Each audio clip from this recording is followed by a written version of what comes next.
Welcome back to another episode of the Youth Ministry Booster Podcast. My name is Zach, working here in the garage with my best friend, Chad Higgins. talking about boots today. With the fur. The boots with the fur, the brush with the con. Chad Higgins, you got scammed recently. It's the weirdest You got scammed. Boop, ever. boop, boop. It's the most like millennial scam of all time. And technically, Youth Ministry Booster got We scammed. got scammed. Thank you very much for that. So let's hold on before we get into the scam. Explain the scam. Explain the scam. Well, no, okay. let's back up. Back up to why mail is coming to my house. Oh, okay. A little YMB history lesson, if you will. I got a bone to pick with you, which we've talked about off air before. Okay.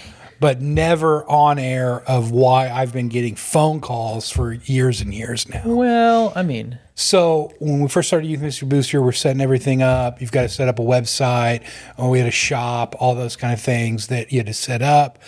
And Zach, along the way, did me wrong. Okay, did me wrong. mate, listen. I and absorb filling out things online and setting up a shot online. I guess there was some form that you had to fill out that you needed address and phone number. You have to assign like real life Now, this is where a lot of folks would set up a PO box. So we probably should have. We were bootstrapping. We were bootstrapping. It was a home address, cell phone situation. Yeah. Probably should have bought a PO box and a burner phone. To be fair. So to be fair, Zach put my address and my phone number on it. Zach did the work. Chad took the credit. Oh, get out of here. No, because you put your name on everything. Because I get That's phone true. numbers from people that like recreate websites and stuff like that. Love letters, fan mail. There's fan some mail, random fan dude mail. in India Yep. who calls me once a About month. your server service. And it's always like, hello, is this Zach? Yeah. And I'm like, nope. Well, now you know. There you go. And so, What a great way to screen calls. Yeah. anyways, in the midst of that, somewhere floating out on the interweb is my address and phone number. I am concerned that it's your new address because when we set this all up, it was your old address.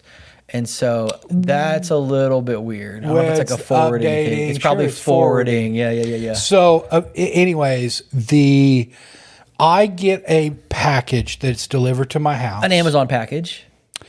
No? Oh. Typically the scam goes that it's an Amazon package. I think it was from. It wasn't your normal like Amazon nice box, Not the brown box. Okay. but I think it was that like The bag. gray. It was the like cheapest way you could ever send something. Okay. But it was like oddly shapen. Okay. We get some packages at my house. I have a 4-year-old wife who likes to Wife Amazon likes to shop. online shop. A daughter who likes things. Yeah. So I find this package on my doorstep. I open it. Yeah. And it is these very ugly, fake, like tan boots. Putting the Ugg in ugly. Yeah. They're like knockoff Uggs. Yeah. The weird thing is Potentially for your wife or daughter to wear? The wife or daughter sizes? they're obvious. No, that was the weird thing. So like it was like immediately I pulled boots out of a bag, which you're like, what? Which is the perfect way to ship shoes. There was no tag. Oh, There okay. was nothing. Unmarked boots. Unmarked boots. Great company name for boot company. But they were dressed not to me, but Yeah. to Youth Ministry Booster. Bootster. Bootster. Bootster. And Putting the boots. I in was booster. like, what is this? So immediately I go to Martha and I'm like, are these your boots? Why are they so small? Yeah. I'm like, they don't fit Malia. Yeah. Not for you, clearly. And so then it was like Booster. So normally when I see Booster and weird mail packages, because sometimes you'll send me like Stuff. Yeah, it's like, oh, here are our new set of stickers or Yeah, whatever. yeah. And I was just like, Zach, is he buying boots? Custom boots. Custom boots. Like, Custom boots. These are like our new thing. that promo we're items. Yeah. sending out. Hey, new members. It's winter season again, and we would hate for your feet to get wet while you're out there sharing the gospel. Yeah. So we were going to send you some fuzzy boots. Some gross looking boots They're not great. that were sending them. they're a bad size. Like It's a bad size. What's I'm a good sure size? there are people with this. Yes. But it looks like An adult women's size 4. Maybe smaller, Zach. Oh. It's like, why does that woman have hooves? Or why is that child so big-footed? No, he would just have big ankles. The ankles were almost as wide as So I call you, Young Sasquatch, and I'm like, so my thought was, well, maybe Karen has weird. She's a petite feet. person. Maybe she's got funny feet. Yeah. And so I'm like, maybe it got shipped to our place. And Supposed to be, yeah.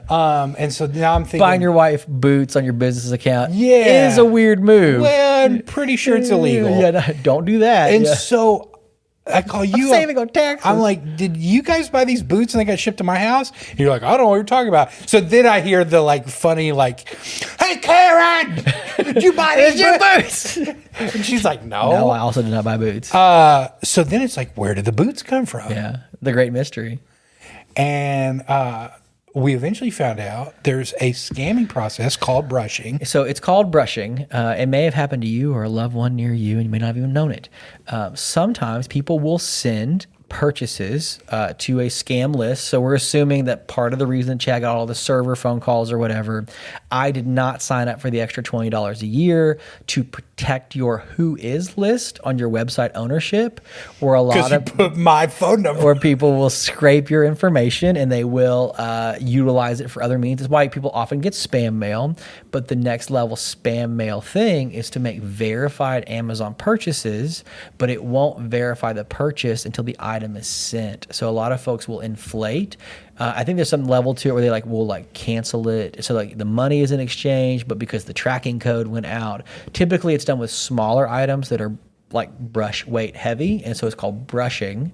So Chad, you've been brushed. So basically what they do is they fake buy a product.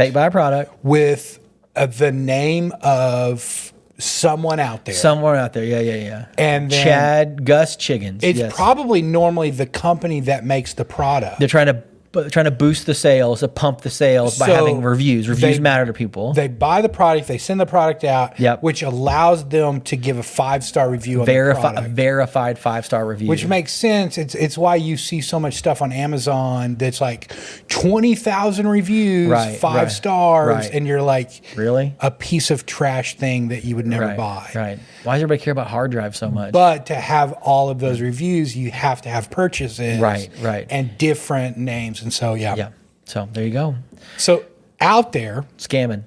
If you're trying to buy women boots, on Amazon right now, size 4, size 2.5, and you see a 5-star review from Youth Ministry Booster that says, "Hey, my name's Chad. These boots made me feel lovely, made me feel pretty inside." Know that I did not write that. Okay. Zach did. It's not true. Oh, wow. We did want to talk a little bit today, though, about not getting scammed. One of the things in our series of Greatest Ever is some of the greatest ever interview questions to ask. This is something that we often get asked in a roundabout way by police that are considering a job change or taking on a ministry position for the very first time. What do I ask in the interview? I think the first thing that I would say is, if you don't come with questions, you're already in trouble. If you're up to the mercy or beholden to the interview team to ask you the best questions to represent your interest, you're already not thinking through all the levels you need to. So we would say, answer their questions, maybe even ask if they have some before you can prepare, if you need more preparation. But we would bring questions to an interview. I think it's responsible. I think it's important that when you show up, if you want to have a type list or a thing on your phone, don't just be like, I don't know, sounds good to me. Yeah. You want to make sure ask early. The biggest reason why is it's easier to ask up front than it is to answer for later. A lot of the reasons this podcast started was youth ministers struggle with things related to success, health, and expectations. And many of those are predetermined in the role by the folks that are in charge, leadership roles, teams, deacons, senior pastors.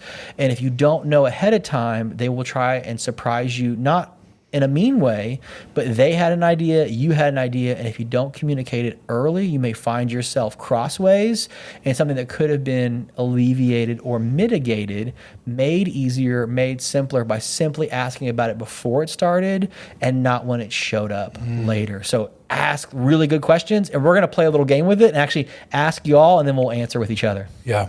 So I'll start with a question. Okay. And I will say this. This is going to be the first question out of the box. Okay. I don't think that this is the most important question. But you're going with it. But the reason that I'm asking it, because I think this question needs to be asked even before you're sitting at the table, oftentimes with like a search committee or multiple people on staff there that would be part of the interview question. Okay. It's a question that I've heard so many people didn't ask or didn't know until they're further into the process. And got caught by it. I don't think it's a fair question not to know. Okay. And that is maybe even what we feel like is a sensitive question of what does the compensation for this role look like and what are the benefits? Okay.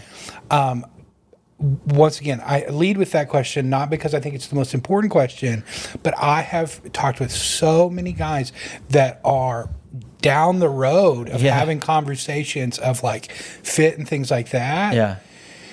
And then they end up finding out, man, this is a role that would not allow me to support our family. Okay. And while I don't think money is a reason to take or not to take a job, there is the reality that, like, man, there are just certain places that you can't be because you have 9 children or whatever. Right. And that's nothing against them. And it's not to say that they don't pay enough to bring it up or whatever, or that you're all about money. I don't think that that's fair either. But there is the reality of the situation of being just good stewards of your family, your finances. Because I think sometimes I've heard of people getting into those situations and then it's like both sides love each other. Yeah. And it's like, this seems like the dream spot. We want it to work. And then it's this hard deal of you're like, well, I'm actually going to need like twice that. Yeah. And not this like selfish way either, because I don't think that sometimes twice that is not this like, oh, well, now I'm rich. The wrong number. Right. But it is just like to support a family like that. That's where we're at. Maybe you've got school debt, real things that aren't poor stewards of your money, but it's just the reality. Well, so the thing that I would say to that is that you need to go in knowing kind of what your budget number is. Sure. I think this is part of that family accounting of like, yeah, what's the number they could pay you is a number, but reverse engineer it of like, especially if you're going to a new city, do the research. What is the rent in the area? What is the moving cost to try to find a home? If your kid needs to go to a different kind of schooling that's like private or Christian or whatever, like, are there some costs associated with that? Is there ease if you have a spouse of finding your spouse a job too? If you're having to relocate, like, is it take 9 months to find your spouse a job? Therefore, there's 9 months where we're incurring more stuff. Mm-hmm. So you need to have some of your numbers lined out. And I think maybe it's not the first interview of get to know you stuff, but before you get down to like shaking hands and agreeing, like, you need to know what the job will pay before you agree to the job you'll do, especially if there's a negotiation for some kind of like part-time or bivocational role. Like, there needs to be some clear assumptions of like, how much are you paying versus what you're expecting for the amount of workload that you're doing. So again, I think it's having all the numbers, not just like, what's that top line number? Because there's a lot of things in ministry related to expenses, whether that's like, helping cover or match medical expenses or full-time staff benefit or minister's housing allowance. There's a lot of layers to it that the top number may not directly reflect. And I think it's even okay to take that number, say, let me think about it, and take it to a trusted friend, pastor, accountant, to break that number down. Like, what would the take-home pay be based on the number they've quoted? Because that's you don't have to be like, here's the number. Do you like it? Well, let me go home and take it. Like, that's some take-home work. Yeah, it needs to happen between the second and third interview, not the last step or whatever. So, well, I think there's, like you're talking about, some steps in that of like, if we're moving across the country, like, that's a number. Yeah, a number that may feel little or small where you're at may actually be a really nice number because of the price of living. Like, if you've always done ministry in California or whatever, and price of living in homes out there is way more than Arkansas or Atoka, Oklahoma. And you're moving there and you're like, wow, I'm taking a big pay cut. Yeah. You may not be. You may be doing better than you thought. Yeah. Same the other way. I mean, that was, share a personal story. When Karen and I were finishing up seminary, there was 3 jobs that we were looking at, one in Oklahoma, one on the East Coast, and one in San Francisco. And the San Francisco church plant was an exciting place to be, but literally the number they offered was a number. It was a substantial number, but it was virtually part-time pay for full-time work, given the neighborhood that the ministry was happening in. Yeah. And they admitted it. It was a church plant. They were really Sure. eager and excited, and hopefully back then for the person they found, it was the right thing. But for a young couple with coming out of school and married to a high school teacher, like there was just a limited ceiling on what we could do. And what I would say, and even asking that, like the number's not the yes or no thing, right? Yeah. And I want to be clear on that. You're not saying yes to the number. Yeah. Because I think that there are instances, and I've had instances in my life where the number, you're like, well, that's less than what I make or whatever. Yeah. But you're confident. It's like, no, that's where the Lord wants me. Yeah. And so it may be a situation where you look at it and you go, well, I can't do that number. And so it's getting to have a conversation of going, well, what would it look like if I were part-time? Did this and that, this and yeah. that? And they may be open to that. And those are conversations that I think when you're in a position of just wanting the job, you want to make it happen. Yeah. Then oftentimes I think we'll accept things, not just pay, but like answering some of these other questions we may not like the answer to, Yeah. that we're willing to give and take to, that may put us in a bad position. If it's a paying job, it's not weird to talk about money. Mm-hmm. It's not. Okay, the question I want to ask. Yeah. So money and compensation are real questions. I want to know the history. So Why do you want to know history? I want to know what I'm walking into, and I want to hear how they tell it. Who's the person that had this job before me? Did they do well? Has this church historically had this emphasis, role, or position? Because if you walk into a student ministry that's been really strong for 50 years, and the last 5 years it hasn't been, there's a lot of pressure to look like the 50 than the 5. If you walk into a group that's never had a student ministry before, that paints the reality differently than if they have a lot of preconceived notions of what it should be, or if that person left well. Like I want to know the history questions, and those are the questions they're probably not going to ask you. Like, what do you know about this place? You're going to have to ask them. And history questions for me are always the questions that you get to ask, and you need to listen for how. And I would have different people tell you the answer.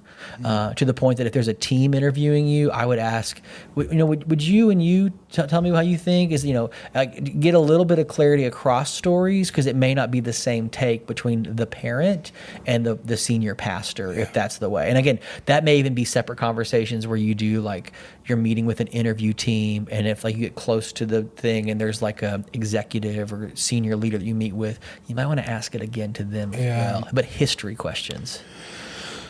Here would be one of my next questions. Okay. I'm going to stay with my theme for right now of not yet in the room of the panel. Okay. It's the question just to the senior pastor over phone. Okay. Or if you go have coffee one-on-one. Yeah. It's a little bit of confidential question. Okay. They may not know you yet. Yeah. But I think it's important to ask. Especially if like they've reached out to you, there's maybe a connection between you and leadership or whatever already. And I think you've got to set it up with, hey, confidential here, because I know it's sensitive. Yeah.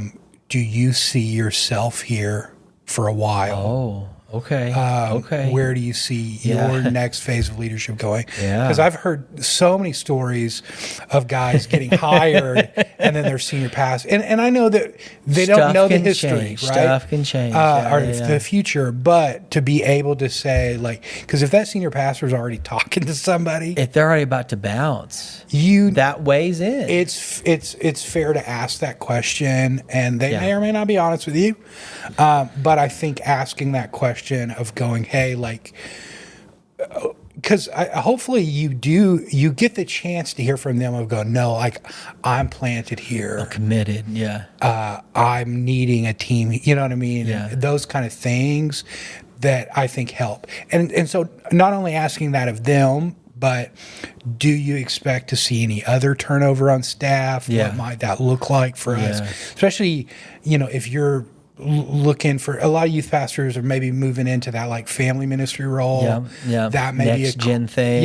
Yeah. Yeah. Me coming, because I've seen this a lot, outside hire for that like family minister role. Yeah. You may have that high school pastor that was hoping to get that role And stuck around. and when he doesn't get that role, it's good to know, like, the senior pastor being able to say, hey, like, Joe's been on our team for a while. Yeah. We don't think he'd be a great fit for that. We think he's great where he's at. Yeah. But there may be some of that tension after. there Yeah. of you stepping into that role. Those are good to know, of like just longevity. Some of the first battles that you're going to have to fight being on the staff new there. It's also a way of asking about their vision too. Yep. I think if they are committed, they're probably going to have things like, man, we're excited about you and excited with the excitement you'll bring, and like sometimes it's a way at getting at some of that, like, what do you see the future, by asking them their level of committedness. That's good. All right, what's the next question you want to ask? Man, I want to know, what does success in this job look Okay. like? I think there's a proficiency question or a success question. Like, if you tell me that my goal is to add 50 families in the next year, like, say it. If it's to provide safe, quality, theologically responsible programming for young people, say it. If it's to connect with our community through schools, teams, outreach, say it. And they're not going to know all of it, but what they do say will be a tell for what they do want.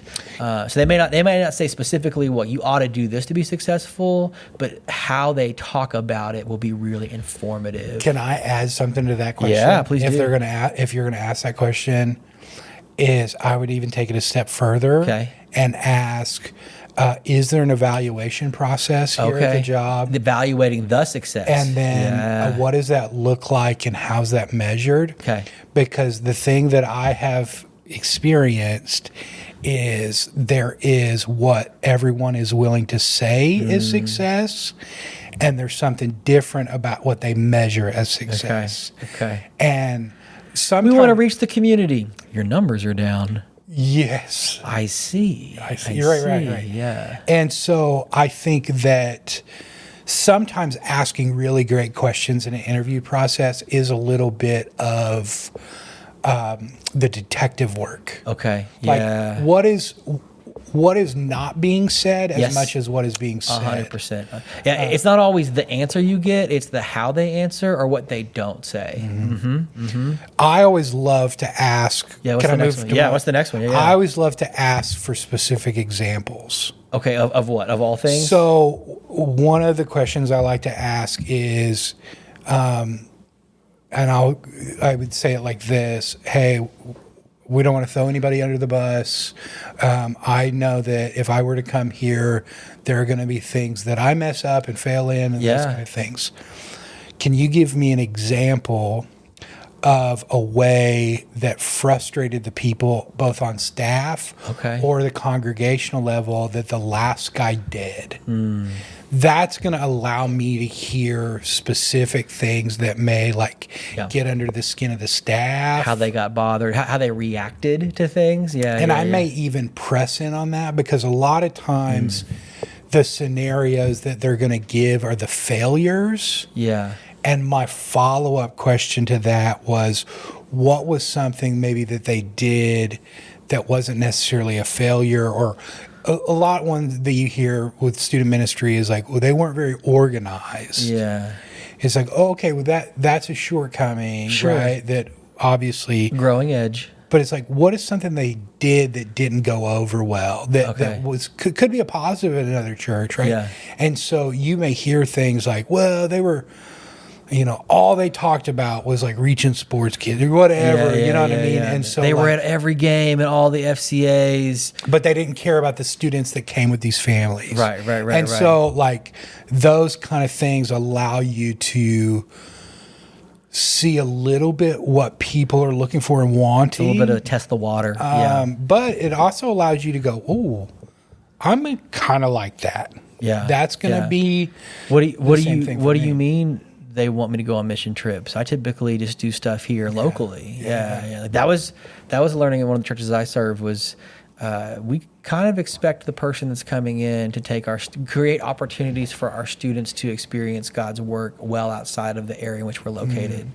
That was a big piece. And it was one that like we needed to have a plan for pretty quickly. Like it wasn't necessarily the thing, but It was a big piece. it would have been a harder season there if we had only done ministry locally. See, I think that's one of the big reasons that we need to be thoughtful of the questions that we're asking. Yeah.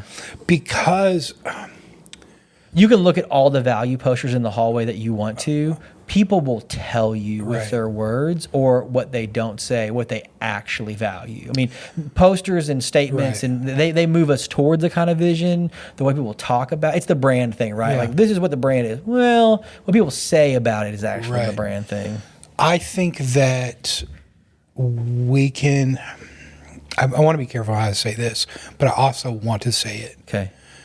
I think sometimes we can think a little bit too highly of ourselves Okay. and feeling like, I could work anywhere. well, I could work anywhere. And I don't think that's true. Okay. I even think for some of the best youth pastors that we've met, Yeah.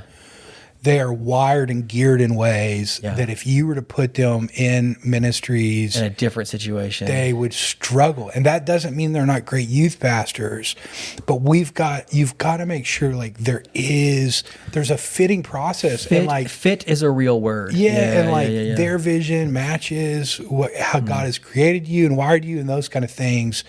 Because I think if it's like, well, I'm just going to go there and I'm going to create ministry how I want to or how I've always done it. It's going to do superstar work. Yeah.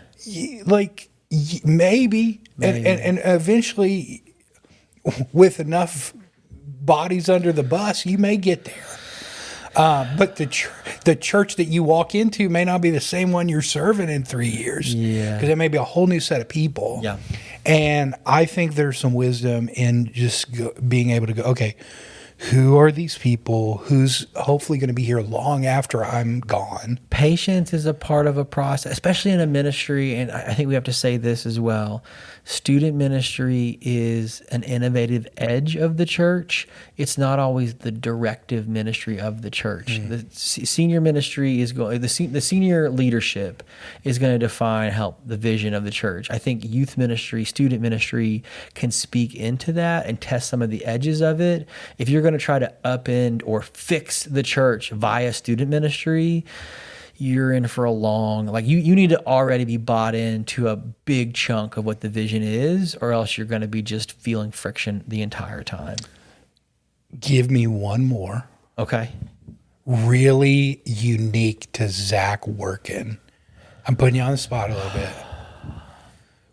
What's a question for you that you feel like is not a general, but like, and it may be some of the ones you've already given, but like that you really need to know?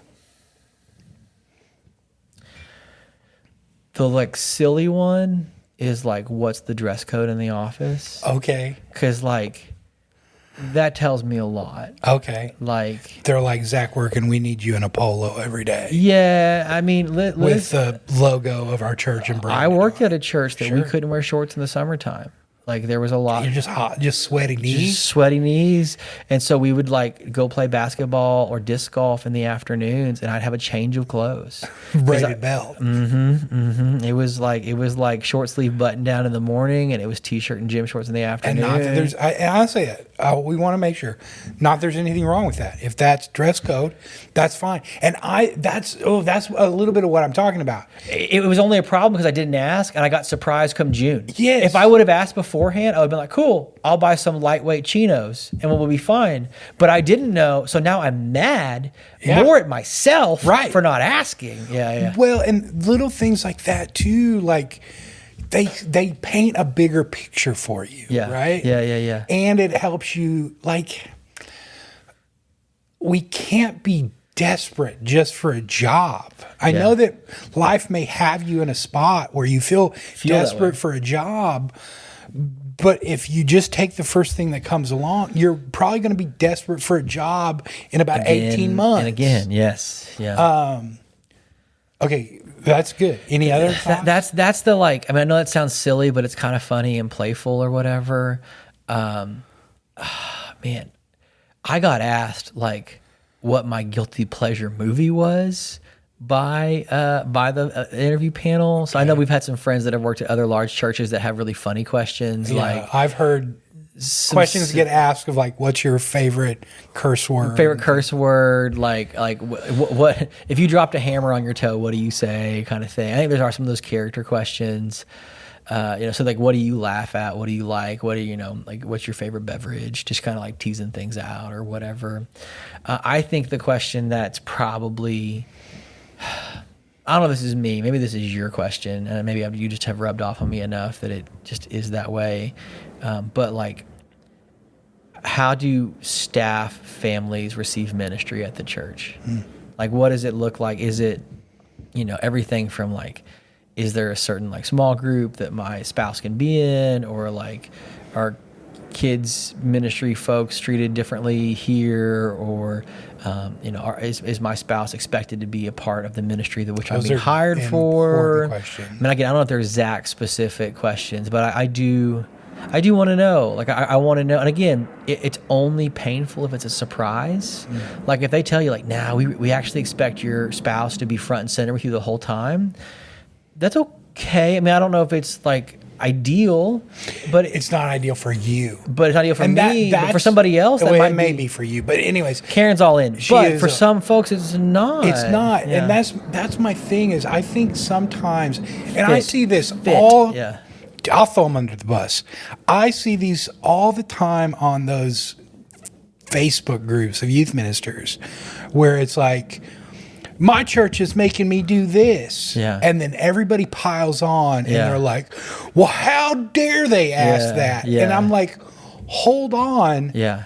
Why didn't that dude ask that question at the start? Right. Like, those seem like... My kids shouldn't have to pay for camp. Well, I mean, I don't know, man. Like, maybe they don't budget that way, Like, and so, like, there are those things. It's like... And sometimes it's almost like, should it be expected that I only make this amount of money? And it's like, why are we sussing that out on a after Facebook the fact? group? Yeah. Well, also that's again, future episodes of Youth Ministry Booster. But it's like, I just think that so much of the heartache could be solved in asking really great questions at the beginning and being willing to say, like, this isn't going to be a good fit for my family. That's okay. That's nothing against that church. Because the reality is, you know what? There is somebody out there that would love it. Yeah. That doesn't like wearing shorts in the summer. Yeah. They dress middle class fancy every time. Who doesn't like Chili's? Right. And so, that fits them well. Yep. And you know what's great? The humility to realize that you can be a great youth pastor, but that doesn't mean that you be a great youth pastor everywhere. And I think asking those good questions along the way is important. Well, and if we can be frank, in 2023, there's a lot of churches that are looking, and I think it's a really important time to know thyself well.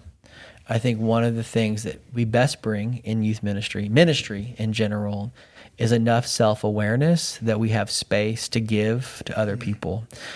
If we're unawares of our own preferences, habits, our family's relationship to the calling and work that we're experiencing, like that kind of non-anxious presence of like, this is how it's kind of for our family. They're involved here, not involved there. This is kind of the budget that we're working with. There's a clarity and a helpfulness there. Because again, churches don't look for staff folks often enough, and so they probably haven't gotten good at it. And so if you can know yourself as well as you can to come before them and say the question that you were talking about of, would I be a good fit here? That's helpful. That's actually responsible and good ministry for them and for you, even in the earliest parts of your potential hire. Yeah. It matters. So Can I give my final one? yeah, I want to hear the Chad Higgins question. I want them to give away the game. And Okay. I want to give away the game Okay. before we leave the table. Okay. I think that I love a giveaway. I think that there's so much in those interview things of everybody's playing the game. You're all trying to sniff it all out. Yeah, trying to like impress each other or like dance around It's it. the first date mentality. Yeah. My wife, as we started dating, at one point, she looked me square in the eyes and she was like, "Is this something or are we just buddies?" That's who my wife is. Yeah. Right? And It's the most romantic thing she could have asked you. well, for a guy like me, It was. Well, because she knew you. No, I meant it when I said it. That's the most romantic thing she could have asked you. Because I don't like all the. Ugh. No, like you felt seen. Yeah, I'm like, you're okay. like, I have a ring right now. Wait, we can be 100% honest. Wait. There's no pretense. Oh my gosh. Wow. Okay. So anyway, I would. I'd love to ask, what are you actually looking for in a youth pastor? It's what we're here for. Yeah. And I even say, like, God, if they don't know, if they what don't- an answer. Right. What an answer if they don't know. what are you actually looking for in a youth pastor? Yeah. And there's hopefully in all the interviews they felt, I know I've tried to do it. I want to give them every reason I can give them not to choose me. Yeah. And then if they still do, If they still are dumb enough to hire guess me. we're here. Yeah. Because I want them to, know all the ways that I really suck at this. I will plan camp, but I will be miserable while I I do will it. hate it. Are you in? It'll be the best planned camp ever for your kids. I might not even go. I'll be there. I'll plan camp. Do I have to be at camp? Let's go ahead and clarify. What if I build a great team to be at camp? Same difference, my guy. So I would much rather not be hired than to be hired and be in a bad spot. It just stinks, dude. It stinks so bad. And so trying to give away the game. What are you looking for? Yeah. Hey, here's exactly what I think would be a good fit for me. Does that line up with senior pastor, your vision, what you think the people in congregation are needing, those kind of deals? And then being able to say, hey, if I'm not the guy, I know some really good dudes. That's great. Because I don't want to be so hubris to believe that, like, I can make it work. I can make it work. Because, That maybe is short-term thinking for what would hopefully be one of the things we've shared earlier, a long-term play. Yeah. Well, and hopefully you've asked those questions and been in a place to where you're not having to answer questions 2 years from now.